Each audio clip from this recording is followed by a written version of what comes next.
बिस्मिल्लाहिर्रहमानिर्रहीम, अस्सलाम वालेकुम। आप देख रहे हैं programme Capital Live with Anika. मैं हूं आपके साथ अनीका नसार। नाज़रीन, पाकिस्तान तहरीक इंसाफ की हुकूमत में रद्द-बदल और तबादले तो बड़ा एक मामूल की सी बात है।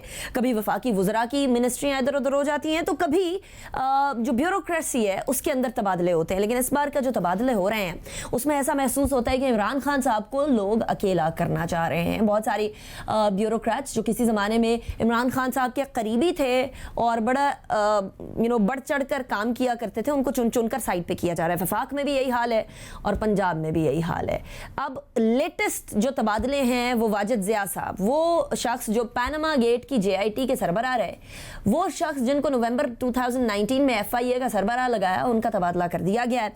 IGKP के सनाउल्लाह अब्बासी साहब को जी नया DG FIA तैनात कर दिया गया है। इसके अलावा सलाउद्दीन महसूद नए IGFC होंगे एंड मुअज़्ज़म जाह को जो है वो KP का IG लगाया गया है। ये तमाम तबादले हैं, लेकिन सबसे ज़्यादा जो शॉकिंग चीज़ है वो वाजिद ज़िया को FIA से हटाकर साइड पर खुड्डे लाइन लगा देना है। इससे पहले पंजाब के अंदर भी यही रविश रखी गई है।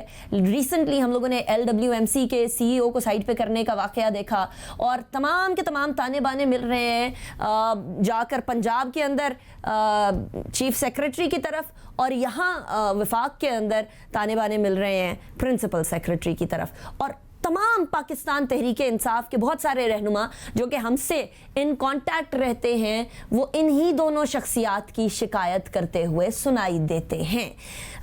क्यों हुआ ये तबादला, इस हवाले से बात करेंगे। अपने सेकंड टॉपिक की तरफ बढ़ेंगे और बात करेंगे आने वाले बजट के हवाले से क्या तवक्कुआत रखी जाए,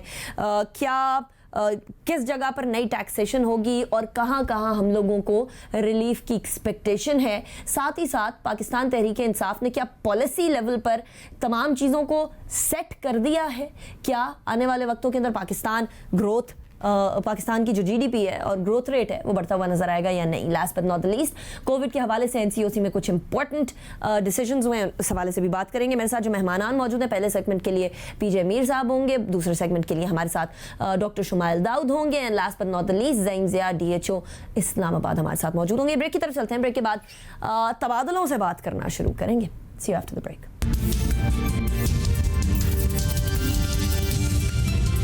welcome back after the break. PJ Mir साहब, यू ट्रैवलिंग, बट अभी बड़ी इंटरेस्टिंग आज एक डेवलपमेंट हुई है, वो ये कि जो PTI के साथ साथ आसपास वाले ब्यूरोक्रेट्स हैं उनको आहिस्ता आहिस्ता करके साइड पे किया जा रहा है। जो खान साहब की विजन के साथ चलते थे उनको भी आहिस्ता आहिस्ता करके साइड पे किया जा रहा है। वाजिद ज़िया को एक ऐसी पर्सनालिटी के तौर पर देखा जाता था कि वो करप्शन के ख़िलाफ़ है, पैनामा गेट के अंदर वो सरबराह भी रहे JIT के। ऐसी सिचुएशन में PJ मीर साहब, आपको ये तबादला जो वाजिद ज़िया साहब का किया गया, और क्योंकि पुलिस अकेडमी में कर दिया गया तो वो समझा जाता है बिल्कुल खुड्डे लाइन लगा दी है, आपको इसके अंदर कुछ दाल में काला नज़र आता है, कुछ गड़बड़ हो रही है क्या? पाकिस्तान तहरीक इंसाफ अपने ट्रस्टेड ब्यूरोक्रेट से ट्रस्ट लूज करती जा रही है? ये बड़ा इंटरेस्टिंग क्वेश्चन है, बिकॉज आप अगर देखें तो मिनिस्ट्री ऑफ इंटीरियर की अब कोई अथॉरिटी नहीं रही है over FIA. Shahzad Akbar is looking over FIA and he's solely responsible for that in the Ministry of Home of Interior. अब क्वेश्चन आता है कि ये क्यों हुआ है, क्या है? Is there a let's say trust deficit between the government and the bureaucrats? ये आपने देखा है, पुलिस के अंदर आपने देख लिया, कलीम इमाम का इशू आपने देख लिया, IG पंजाब के आपने इशू देख लिए, CCPO के इश्यूज आपने देख लिए। तो ये एक मैं समझता हूँ कि या तो गवर्नमेंट फील्स के people are not cooperating, or the organizations, or let's say the security agencies are not cooperating. That may be an opinion, but I think iske andar Shahzad Akbar is the best person to basically ask, why is this happening? Because this is indeed, जिस तरह आपने भी सवाल किया है, Wajid Zia is a very credible man. He's a very efficient and a professional, आपके लोग एक worker for the government, and particularly police and FIA.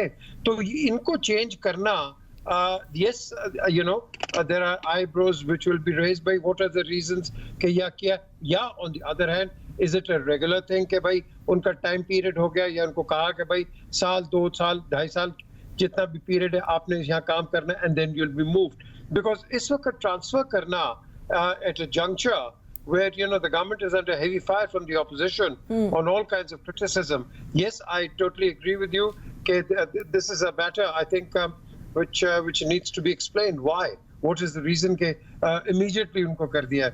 अच्छा पीजे साहब, ये सिर्फ मामला वफाक के अंदर नहीं है, पंजाब के अंदर भी सिचुएशन कुछ इसी तरह से। आपको याद है वो नासिर दुरानी साहब हुआ करते थे मरहूम, बड़े अच्छे पुलिस रिफॉर्म्स उन्होंने केपीके में किए, पंजाब में आए काम नहीं कर सके। जो अच्छा ब्यूरोक्रेट पंजाब में जाता है वो चीफ सेक्रेटरी की वजह से कह लीजिए, ताहिर खुर्शीद की वजह से, या उनके इर्द गिर्द जो जाल बिछा हुआ है उसकी वजह से, कोई अच्छा ब्यूरोक्रेट पंजाब में भी नहीं टिक सक रहा होता।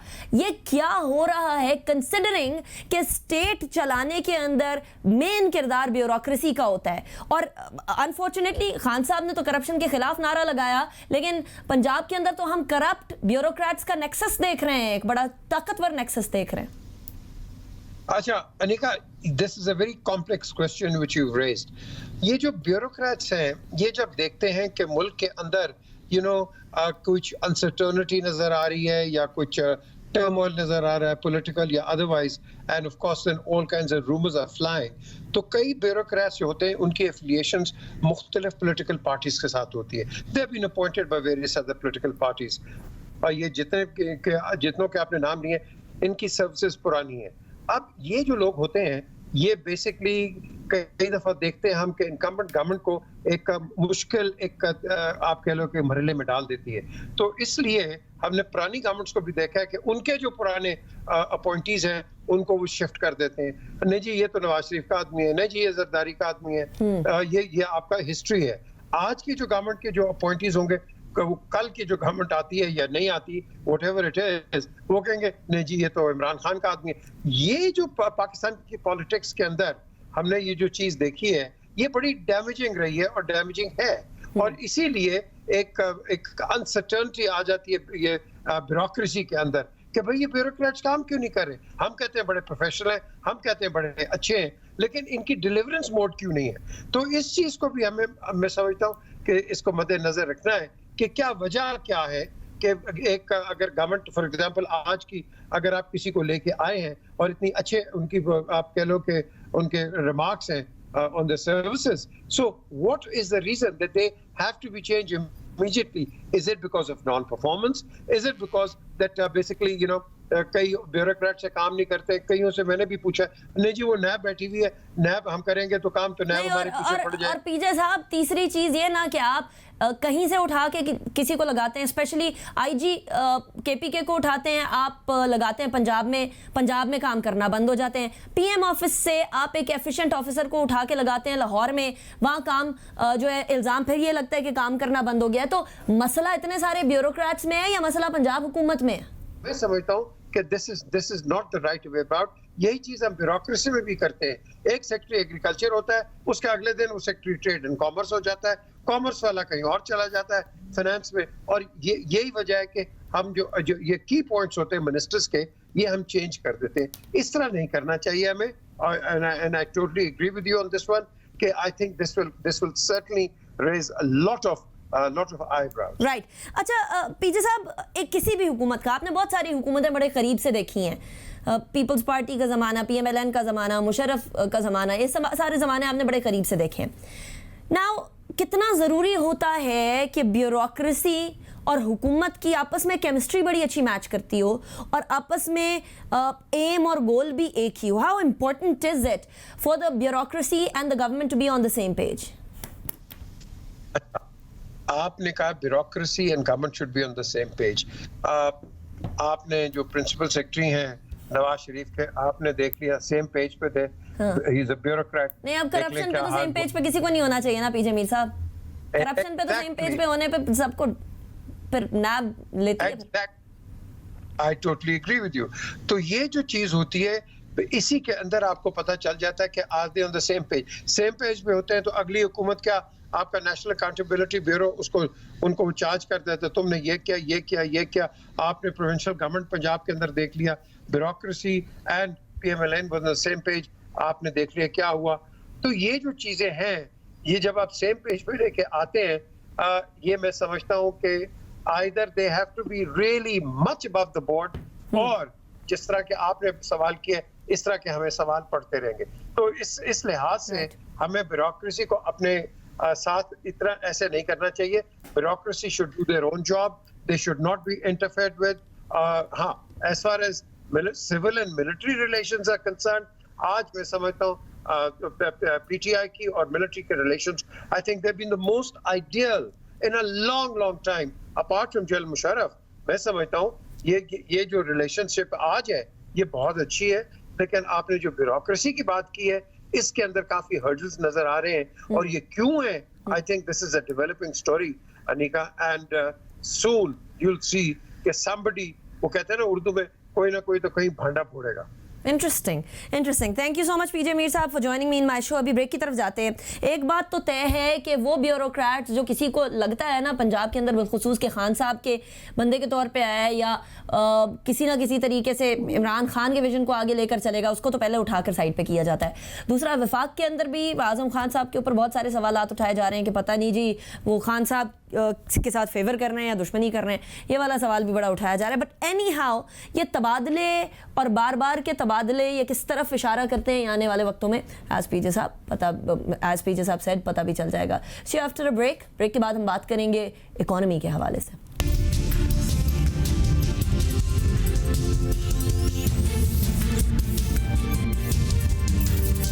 Welcome back after the break. नाज़रीन, अब जरा इकोनॉमी की बात करते हैं. एक दिन बाद पाकिस्तान का बजट प्रेजेंट किया जाएगा ये फिस्कल ईयर 2021 एंड 22 के लिए.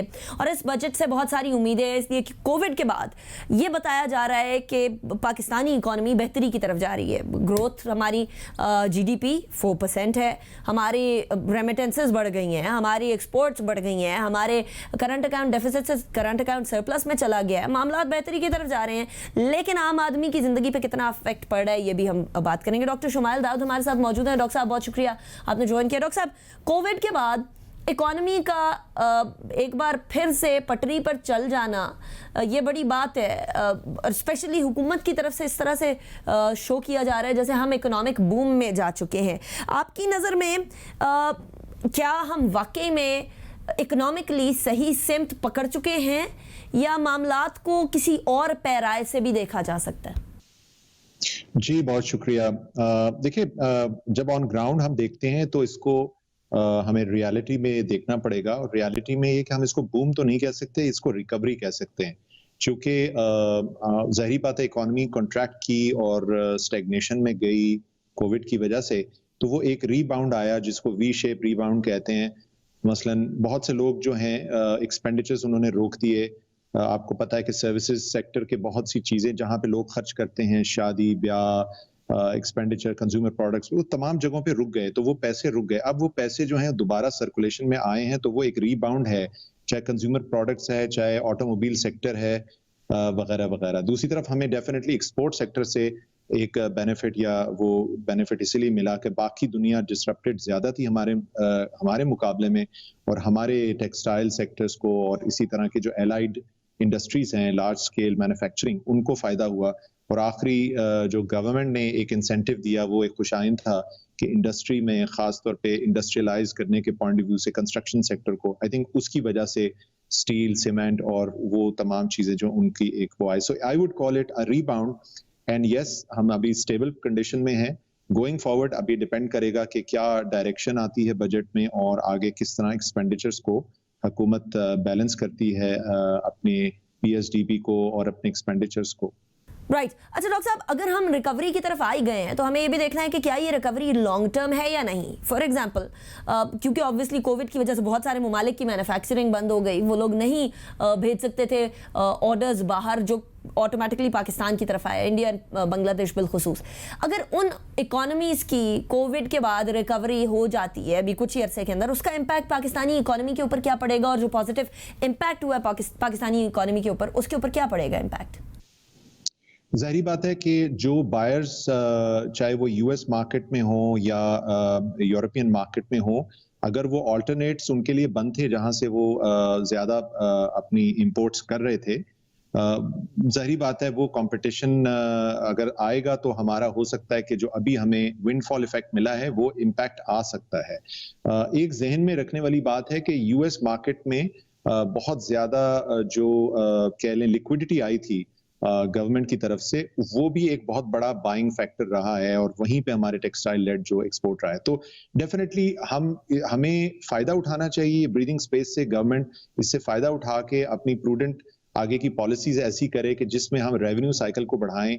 जिस तरह से मैंने अभी जिक्र किया कि इंडस्ट्रियल सेक्टर को सपोर्ट मिली है, इंडस्ट्रीज के अंदर आपके कंस्ट्रक्शन सेक्टर को मिली है। अब हम एग्रीकल्चर का, हुकूमत का प्लान भी है बजट के अंदर कि एग्रीकल्चर को किस तरीके से हम प्रमोट करें, और वो हमारा चूंकि वो जॉब क्रिएटर भी है, सबसे बड़ा एम्प्लॉयर भी है, उसको किस तरीके से हम सेंटर स्टेज लाएं कि हमारी ग्रोथ, प्रोडक्टिविटी भी बढ़े और उसके साथ साथ हमारी एम्प्लॉयबिलिटी भी बढ़े। टैक्सेशन में तो उसका इतना रोल नहीं है, लेकिन इनडायरेक्टली वो चूंकि वो पैसा उस पूरे सेगमेंट में आता है सोसाइटी के, तो वो एक्सपेंडिचर या कंज्यूमर लेड भी हमें ग्रोथ मिलती है। राइट। अच्छा डॉक्टर साहब, आपने प्रूडेंट पॉलिसीज की बात की कि अगर हम लोगों को अपवर्ड ट्रेंड को बरकरार रखना है तो automatically we'll have to come up with policies that are prudent, और वो लॉन्ग टर्म ग्रोथ को, सस्टेनेबल ग्रोथ को हमें उसमें मदद कर सके। ये प्रूडेंट पॉलिसीज आपकी नज़र में क्या होंगी हुकूमत की जो कि हमें अपवर्ड ट्रेजेक्ट्री की तरफ गामजन रखेगी? देखिए, एक तो सिंपल सी बात है कि हमें अपनी टैक्सेशन कलेक्शन को इम्प्रूव करना है। अभी भी हम इनडायरेक्ट टैक्सेशन पे ज्यादा रिलाय करते हैं। डायरेक्ट टैक्सेशन अभी भी 35% है और इनडायरेक्ट तकरीबन 65% है। हमें किसी ना किसी तरीके से जो यानी कि जो रेवेन्यू जहां से आ रहा है उनको करना है। अभी भी हमारी इकोनॉमी का आधा हिस्सा तकरीबन जो है वो कह लें कि इस पूरे धारे से बाहर है और वो कंट्रीब्यूट नहीं कर रहा डायरेक्टली। तो हमें किसी तरीके से ऐसी पॉलिसीज को लाना है और आसान बनाना है लोगों के लिए कि उसमें आए। टैक्सेशन रेट्स को हमें कम करना है। हम सुन तो रहे हैं कि शायद मिली सी बात है कि शायद कुछ सैलरी सेगमेंट्स को इंक्रीमेंट्स भी मिलेंगे, लेकिन दूसरी तरफ टैक्सेशन बढ़ने के बारे में भी चर्चा है। तो किसी ना किसी तरीके से जो हमारी जो इकोनॉमी का वो हिस्सा है उनको हमें इसके अंदर लाना है। एग्रीकल्चर ऑब्वियसली और रिटेल और बहुत सा सेगमेंट जो बाहर है उसको किसी तरीके से हमें अपनी इकोनॉमी में डायरेक्टली लाना है ताकि वो डायरेक्टली कंट्रीब्यूट कर सके हमारी टैक्सेशन को। सो आई थिंक ये एक बड़ी एक अहम चीज होगी। और दूसरी चीज जो है वो हमारे अपने लॉसेस को कट करना है।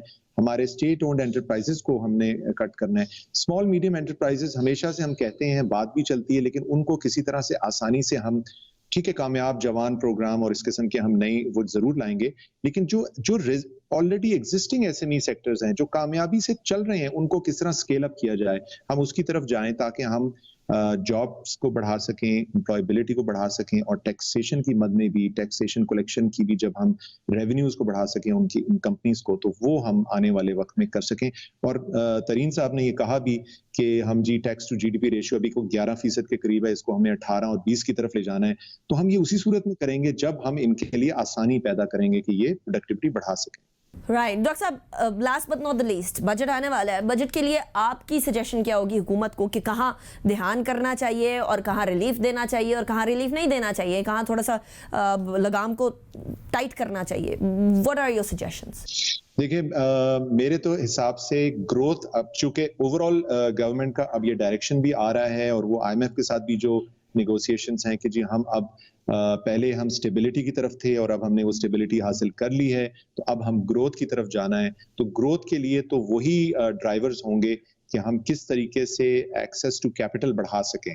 ऑल्दो गवर्नमेंट ने, स्टेट बैंक ने अपने रेट्स को डेफिनेटली कम रखा, इसको देखा जा सकता है कि क्या इसको यहीं पे रखना है या कम करना है मॉनेटरी पॉलिसी को, ये भी एक फ्यूचर के पॉइंट ऑफ व्यू से। और दूसरा कि किस तरीके से आसानी पैदा हो कि जो वो वाले सेगमेंट्स हैं हमारी सोसाइटी के, इंडस्ट्रियल, चाहे लोकल डोमेस्टिक कॉमर्स है या एक्सपोर्ट लेड है, कि वो उनको एक्सेस टू कैपिटल हो। बड़ों को मिल जाता है, हमें स्मॉल मीडियम एंटरप्राइज को एक्सेस देना है और हमें उनकी प्रोडक्टिविटी को बढ़ाना है। इसी से हमारी ग्रोथ जो है वो आगे जाएगी। अगर ये पॉलिसीज हमारी आती हैं तो मुझे उम्मीद है कि ये स्टेबिलिटी से हम ग्रोथ की तरफ बढ़ सके। Right. Doctor Shumail Dawood, thank you so much for joining me in my show. It was a pleasure having you. अभी ब्रेक की तरफ जाएंगे। ब्रेक के बाद बात करेंगे कोरोना वायरस और कोविड का फैलाव कुछ कम होते हुए नजर आ रहा है, लेकिन उसके बाद क्या करना चाहिए, क्या नहीं करना चाहिए और NCOC ने क्या नई हिदायत दी हैं, इस हवाले से बात करेंगे एक ब्रेक के बाद। Welcome back after break. Break पे जाने से पहले हम बात कर रहे थे कुछ तबादलों के हवाले से। वाजिद ज़िया साहब को पुलिस ब्यूरो वापस भेज दिया गया, बड़ी खबर है यकीनन। अब ज़रा बात करते हैं एक और बड़ी खबर की। NCOC ने अनाउंस कर दिया है कि 11 जून से 18 साल से बड़े उम्र के लोगों को वॉक इन वैक्सीनेशन फराहम की जाएगी, which is a big thing. इसके अलावा और भी बहुत सारे डिसीजंस हुए हैं। सबसे पहले तो इस बात को डिसाइड किया गया है कि वैक्सीनेशन को इंश्योर करना है और उसके लिए 3 pronged स्ट्रैटेजी NCOC जो है फॉलो करेगा। पहली ऑफ कोर्स वॉलंटरी वैक्सीनेशन, दूसरी ऑब्लिगेटरी वैक्सीनेशन और तीसरी इंसेंटिवाइज्ड वैक्सीनेशन। वॉलंटरी वैक्सीनेशन तो वो है कि सारे सिटीजन जो हैं अपनी मर्जी से जाकर वैक्सीनेशन करवाएं। ऑब्लिगेटरी वैक्सीनेशन के अंदर पब्लिक और प्राइवेट सेक्टर्स के तमाम एम्प्लॉयज़ को वैक्सीनेशन करवाना होगी और पब्लिक सेक्टर एम्प्लॉयज़ को 30 जून से पहले 30 जून 2021 से पहले वैक्सीनेशन कंप्लीट करवाना होगी। इंसेंटिवाइज जो वैक्सीनेशन होगी उसके अंदर NCOC कंसिडर कर रही है कि क्या ऐसा इंसेंटिव रखा जाए जो कि मुख्तलिफ सेक्टर्स को दिया जाए ताकि वैक्सीनेशन को इनकरेज किया जा सके। इसके अलावा 15 जून से बहुत सारे जो रिस्ट्रिक्शंस थी उनको भी ईज डाउन किया जाएगा। 2 दिन तमाम कारोबार बंद रखे जाते थे, उसको कम करके 1 दिन किया जाएगा। 50% एम्प्लॉयज़ काम कर सकते थे किसी ऑफिस के अंदर, उसको 100% कर दिया जाएगा। नॉट जस्ट दैट, कुछ इंडोर जिम्स भी खोले जा सकेंगे वैक्सीनेटेड मेंबर्स के लिए। बहुत सारी रिस्ट्रिक्शंस जो हैं वो जो 2 डे वीकली बैन था इंटर प्रोविंशियल ट्रांसपोर्ट में, उसको भी ख़त्म कर दिया जाएगा। सो अल्टीमेटली बहुत सारी चीज़ों की रिलैक्सेशन होगी, लेकिन वैक्सीनेशन करवाने की हवाले से स्पेशली अगर वैक्सीनेशन करवाई जाएगी तो मामलात बेहतर होंगे। मेरे साथ अभी DHO इस्लामाबाद मौजूद हैं डॉक्टर ज़ईन ज़िया, उनसे जान लेते हैं इस्लामाबाद की क्या सूरत हाल है।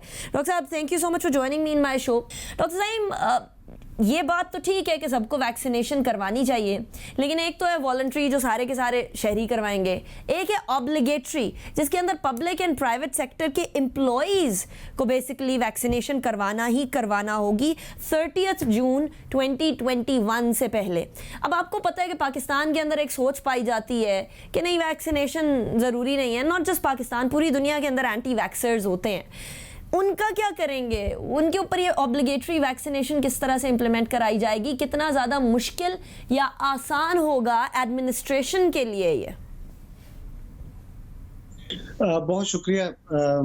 ये चूंकि आपको पता है कि पिछले इतने अरसे से वैक्सीनेशन ड्राइव चल रही है और लकीली बहुत सारे लेवल्स के ऊपर जो हमें इनिशियल फेजेस में जो हमें प्रॉब्लम आ रही थी वैक्सीनेशन को रोल आउट करने के अंदर, वो हमें बहुत कम हो गई। बट एक मसला ये ज़रूर आ रहा है कि जितने लोग हैं वो जो अपने आप को रजिस्टर करने का प्रोसेस है उसके अंदर काफ़ी कम लोग जा रहे हैं। लेकिन लकीली अगेन चूंकि बहुत सारे मीडिया आउटलेट्स के ऊपर, social media, print media and electronic media की हेल्प से और बहुत सारे पॉलिटिकल और जो रिलीजियस इंटरवेंशन की वजह से गवर्नमेंट लेवल के ऊपर हमें आसानी हुई है कि हम जो है लोगों को रजिस्टर कर सकें। और वैक्सीनेशन का प्रोसेस हमने 2 तरीकों से इंश्योर किया हुआ है। पहली बात तो ये है कि हमने तमाम इस्लामाबाद के जितने भी एरियाज हैं वहाँ पर हमने अपने वैक्सीनेशन सेंटर्स बना दिए और वी ट्राइड के जो भी क्लोजेस्ट एरियाज हो वहाँ पर डिस्पैरिटी ना हो और एरियाज, हर एरिया के अंदर हमने वैक्सीनेशन सेंटर बना दिए। जो लोग वैक्सीनेशन सेंटर्स तक नहीं आ सकते थे उनके लिए हमने जैसे बहुत एल्डरली हो या मेडिकल इश्यूज के लोग हों, उनके लिए हमने होम वैक्सीनेशन का प्रोसेस शुरू किया। अब जो तीसरा फेज था इसके अंदर जो हमने आउटरीच प्रोग्राम जो हमारा इस्लामाबाद की अगर बात करो तो हमारे पास 22 यूनिट्स ऐसे हैं जो किसी भी टाइम एज पर स्केड्यूल वो इस्लामाबाद के बहुत सारे ऐसे ऑफिस जहाँ पे बहुत सारे लोग हैं, ऐसे मॉल्स या फिर चैम्बर्स, कोर्ट्स हो या कोई भी इस तरह के अदारे हों, मिनिस्ट्रीज हो, वहां पे जाके वैक्सीनेशन का प्रोसेस शुरू कर रहे हैं। तो हम लोगों को इनकरेज कर रहे हैं कि हम इसको ये it's an incentive that we are going out there to reach them, but we do request के लोगों से कि आप लोग खुद करीबी सेंटर में जरूर जाएं। बहुत सिंपल प्रोसेस है। बहुत सारे जो लोगों के जो कंसर्न्स हैं कि वैक्सीन से पता नहीं क्या हो जाता है, देखें बात सिंपल है कि वैक्सीन से अभी तक हमने जितने लोगों को वैक्सीन लगाई है, लकीली हमारी इस्लामाबाद की 25% जो है पॉपुलेशन जो है उसको अभी तक हम वैक्सीन लगा चुके हैं। तो दैट्स अ ह्यूज नंबर। हमने 80% रीच करना है बहुत कम टाइम में, और चूंकि जब ये होगा तो हर्ड इम्यूनिटी जब होगी तो हम इस्लामाबाद के अंदर बहुत सारे लेवल्स के ऊपर जो रिस्ट्रिक्शंस हैं उनको लिफ्ट डाउन करने में हमारे लिए बहुत आसानी होगी, और लोगों के लिए जो कारोबार के इश्यूज पैदा हो रहे हैं या फिर मूवमेंट के इश्यूज पैदा हो रहे हैं उनसे बहुत हद तक जो है बचत होगी।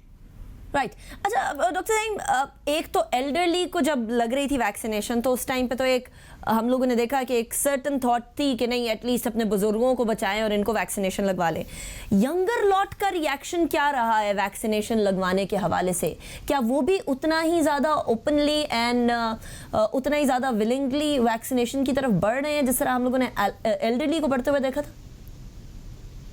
जी बिल्कुल, ये देखें जो बेसिकली हमारे जो माशरे के जो रवैये हैं ना वो तकरीबन जो है एक तरह के अगर देखें इंटरेस्ट लेवल तकरीबन एक जैसा है।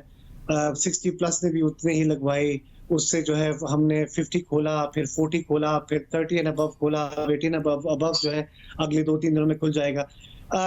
अभी चूंकि जो थर्ड फेज है या फोर्थ फेज है इसके अंदर जो यंग लॉट का खुला है, तो इसमें एल्डरली लोग काफी कम इसलिए आते हैं कि क्योंकि फर्स्ट फेज के अंदर हमने वो तमाम लोग जो एलिजिबल थे हमने उनको कर दिया था, और बहुत सारे लोग ऐसे भी हैं जो सुन रहे हैं, हम उनसे रिक्वेस्ट करते हैं कि अपने जो घर में एल्डरली हैं जो आप जानते हैं और सुन रहे हैं उनको हम ये बता रहे हैं कि आप लोग उनको जरूर वैक्सीन लगवाएं। और जो लोग 18 प्लस हैं एज पर स्केड्यूल फिलहाल के लिए जिनका कोड आया हुआ है वो बगैर किसी थॉट के बगैर किसी परेशानी के हमारे किसी भी सेंटर पे चले जाएं, आप वैक्सीन लगवा लें।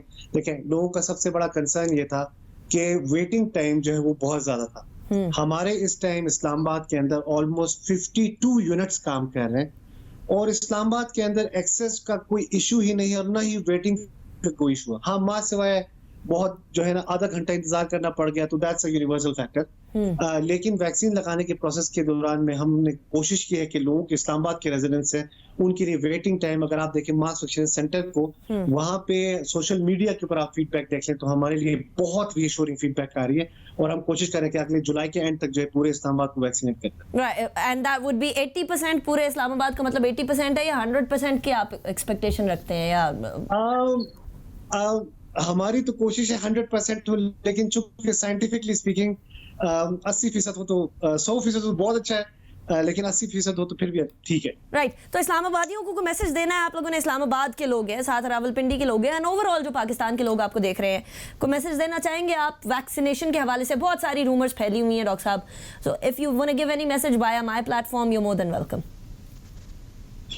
जी बहुत शुक्रिया to provide such a platform. हमेशा से हमें सपोर्ट मिली है मीडिया के थ्रू, और अवेयरनेस का जो हमने जो एक एलिमेंट था वो बहुत ज्यादा हद तक जो है इसी सपोर्ट से। मैं पूरे पाकिस्तान के लोगों से जरूर कहूंगा कि देखें 1 करोड़ लोगों को आज वैक्सीन लग गई, और आपको बिल्कुल आपको पता होगा कि आपके दोस्तों ने रिश्तेदारों ने लगवाई होगी और उनको कुछ भी नहीं हुआ। और ये साइंटिफिकली स्पीकिंग के वैक्सीन जो है वो एक प्रोसेस के तहत, रिगरस प्रोसेस के तहत बन के आती है, और इसकी जो तमाम की तमाम जो सेफ्टी एलिमेंट्स हैं वो होने के बाद मार्केट में आती है। लिहाजा किसी भी तरह का खौफ खाने की जरूरत नहीं है, आप वैक्सीन लगवाएं, और आप वैक्सीन लगवाएंगे तो कारोबार खुलेंगे, स्कूल खुलेंगे, और जिंदगी जो है हम दोबारा नॉर्मल करने की तरफ लेके आएंगे। Right, doctor Saim, thank you so much for joining me in my show, it was a pleasure having you. इसी के साथ प्रोग्राम को इख्तिताम की तरफ लेकर जाते हैं। इससे पहले हमारे साथ डॉक्टर शुमाइल दाऊद और पीजे मीर भी मौजूद थे। अनीका निसार को इजाजत दीजिए, अपना बहुत ख्याल रखिएगा, अल्लाह हाफिज।